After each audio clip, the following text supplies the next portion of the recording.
सभी गीता प्रेमी साधकों को सादर प्रणाम के साथ जय श्री कृष्ण। अध्याय 5 श्लोक क्रमांक 27 और 28।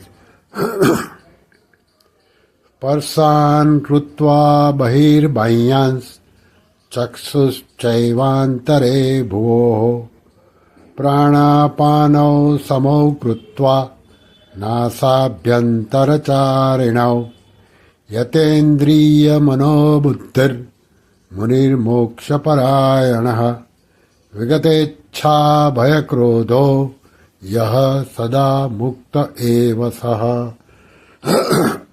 अर्थात बाहर के पदार्थों को बाहर ही छोड़कर और नेत्रों की दृष्टि को भौहों में बीच में स्थित करके तथा नासिका में विचरने वाले प्राण और अपान वायु को सम करके जिसकी इंद्रियां मन और बुद्धि अपने वश में है, केवल मोक्ष परायण है, जो इच्छा भय और क्रोध से सर्वथा रहित है, वह मुनि सदा मुक्त ही है।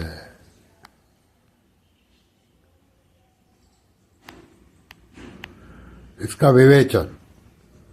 परमात्मा के सिवाय सब पदार्थ बाह्य है।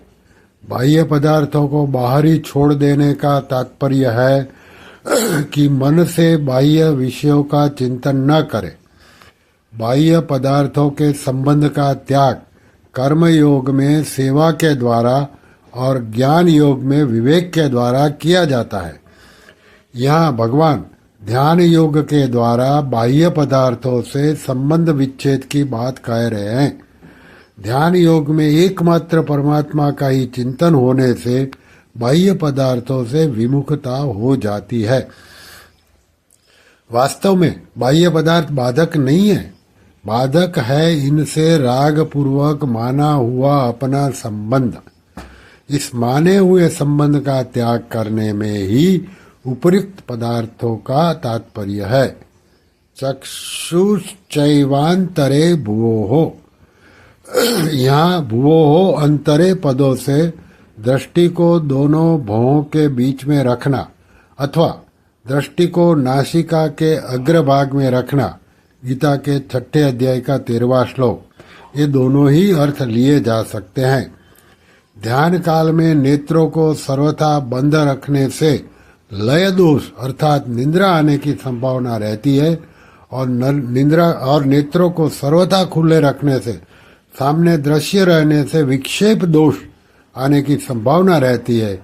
इन दोनों प्रकारों के दोषों को दूर करने के लिए आधे मुंदे हुए नेत्रों की दृष्टि को दोनों भौहों के बीच स्थापित करने के लिए कहा गया है।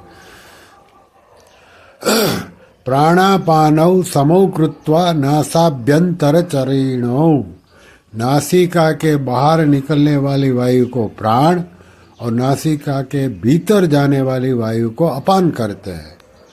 प्राण वायु की गति दीर्घ और अपान वायु की गति लघु होती है। इन दोनों को सम करने के लिए पहले बाएं नासिका से अपान वायु को भीतर ले जाकर दाई नासिका से प्राण वायु को बाहर निकाले, फिर दाई नासिका से अपान वायु को भीतर ले जाकर बाई नासिका से प्राण वायु को बाहर निकाले।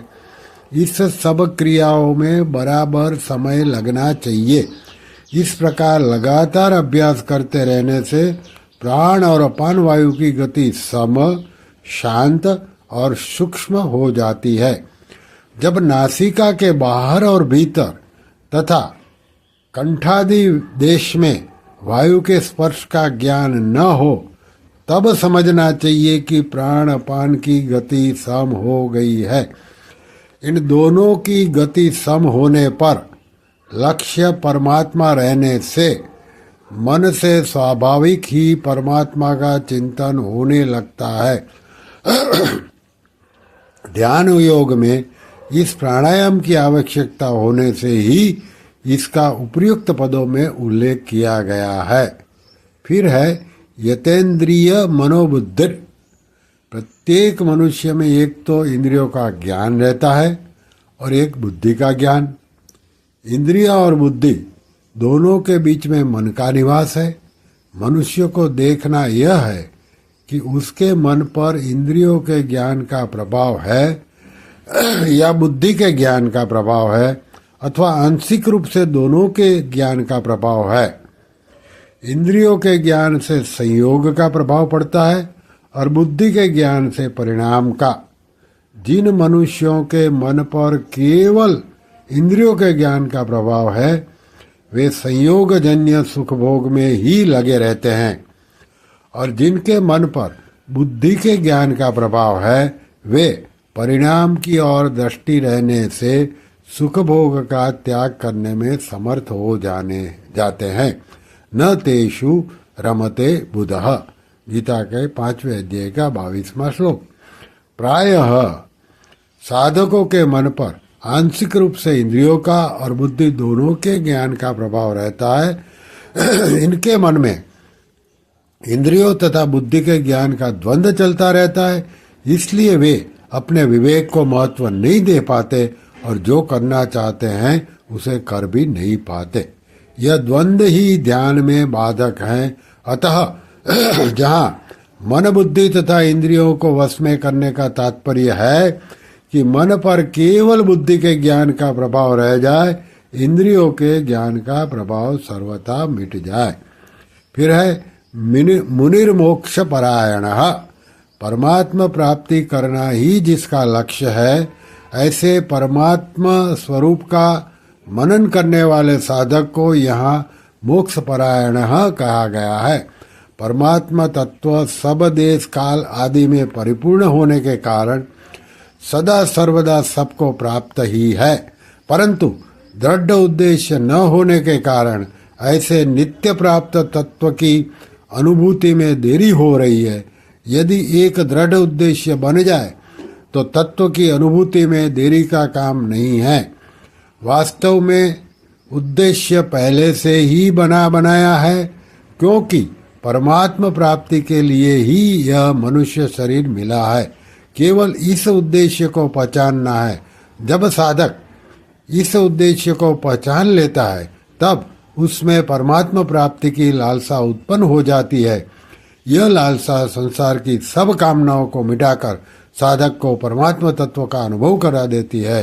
अतः परमात्मा प्राप्ति के उद्देश्य को पहचानने के लिए ही यहाँ मोक्ष परायण पद का प्रयोग हुआ है। कर्मयोग, सांख्य योग, ध्यान योग, बुद्धि योग आदि सभी साधनों में एक दृढ़ निश्चय हो जाए, यह उद्देश्य की बड़ी आवश्यकता है। अगर अपने कल्याण का उद्देश्य ही दृढ़ नहीं होगा तो साधन से सिद्ध कैसे मिलेगी। इसलिए यहाँ मोक्ष परायण पद से ध्यान योग में दृढ़ निश्चय की आवश्यकता बताई गई है। फिर है विगतेच्छा भय क्रोधो, यह अपनी इच्छाओं की पूर्ति में बाधा देने वाले प्राणी को अपने से सबल मानकर उससे भय होता है और निर्बल मानने से उस पर क्रोध आता है।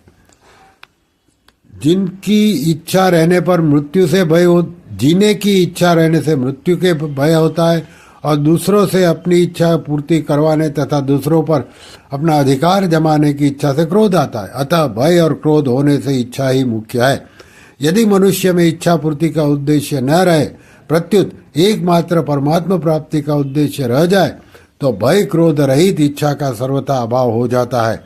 इच्छा का सर्वथा अभाव होने पर मनुष्य मुक्त हो जाता है, कारण कि वस्तुओं की और जीने की इच्छा से ही मनुष्य जन्म मरण रूप बंधन में पड़ता है। साधक तो गंभीरतापूर्वक विचार करना चाहिए कि क्या वस्तुओं की इच्छा से वस्तुएं मिल जाती है और क्या जीने की इच्छा से मृत्यु से बच जाते हैं। वास्तविकता तो यह है कि न तो वस्तुओं की इच्छा पूरी कर सकते हैं और न मृत्यु से बच सकते हैं। इसलिए यदि साधक को यह दृढ़ निश्चय हो जाए कि मुझे एक परमात्मा प्राप्ति के सिवाय कुछ नहीं चाहिए, तो वह वर्तमान में ही मुक्त हो सकता है। परंतु यदि वस्तुओं की और जीने की इच्छा रहेगी तो इच्छा कभी पूरी नहीं होगी और मृत्यु के भय से भी बचाव नहीं होगा तथा क्रोध से भी छुटकारा नहीं मिलेगा। इसलिए मुक्त होने के लिए इच्छा रहित होना आवश्यक है। यदि वस्तु मिलने वाली है तो इच्छा किए बिना भी मिलेगी और यदि वस्तु नहीं मिलने वाली है तो इच्छा करने पर भी नहीं मिलेगी। अतः वस्तु का मिलना या न मिलना इच्छा के अधीन नहीं है, प्रत्युत किसी विधान के अधीन है। जो वस्तु इच्छा के अधीन नहीं है उसकी इच्छा को छोड़ने में क्या कहनाई है, क्या कठिनाई है। यदि वस्तु की इच्छा पूरी होती हो तो उसे पूरी करने का प्रयत्न करते, और यदि जीने की इच्छा पूरी होती तो मृत्यु से बचने का प्रयत्न करते। परंतु इच्छा के अनुसार न तो सब वस्तुएं मिलती है और न मृत्यु से बचाव हो जाता है। यदि वस्तुओं की इच्छा न रहे तो जीवन आनंदमय हो सकता है, और यदि जीने की इच्छा न रहे तो मृत्यु भी आनंदमय हो जाता है। जीवन तभी कष्टमय होता है जब वस्तुओं की इच्छा करते हैं, और मृत्यु तभी कष्टमय होती है जब जीने की इच्छा करते हैं। इसलिए जिसने वस्तुओं की और जीने की इच्छा का सर्वथा त्याग कर दिया है वह जीते जी ही मुक्त हो जाता है, अमर हो जाता है। फिर सदा मुक्त एव सह। उत्पत्ति विनाशशील पदार्थों के साथ अपना संबंध मानना ही बंधन है। इस माने हुए संबंध का सर्वथा त्याग करना ही मुक्ति है। जो हो गया है इस पर किसी भी घटना, परिस्थिति, निंदा, स्तुति, अनुकूलता, प्रतिकूलता, जीवन मरण आदि का किंचित मात्र भी असर नहीं पड़ता। स्वरूप में सदा मुक्त ही होए। केवल उत्पन्न और नष्ट होने वाली वस्तुओं से अपना संबंध मानने के कारण उसे अपने मुक्त स्वरूप का अनुभव नहीं हो रहा है। संसार से माना हुआ संबंध मिटते ही स्वतः सिद्ध मुक्ति का अनुभव हो जाता है। श्री कृष्ण शरणम मम, श्री कृष्ण शरणम मम, श्री कृष्ण शरणम मम। ओम श्री कृष्णार्पणमस्तु।